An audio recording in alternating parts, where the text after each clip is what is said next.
महाराष्ट्र राज्य सरकारची माझी लाडकी बहीण ही योजना राज्यातील महिलांसाठी एक वरदान ठरत आहे।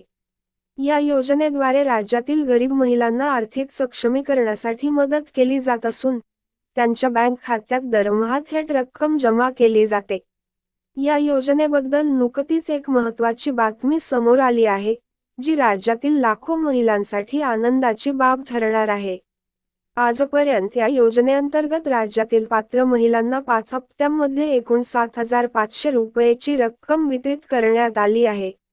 प्रत्येक हप्त्यात 1,500 रुपये याप्रमाणे ही रक्कम देण्यात आली। आता 6व्या हप्त्याची घोषणा करण्यात आली असून यामध्ये महत्त्वपूर्ण बदल करण्यात आला आहे।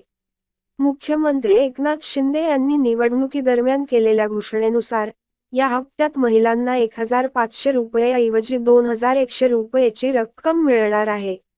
6व्या हप्त्याची विशेष माहिती। येत्या 24 तासांमध्ये राज्यातील पात्र महिलांच्या बँक खात्यात 6व्या हप्त्याची रक्कम जमा होणे अपेक्षित आहे।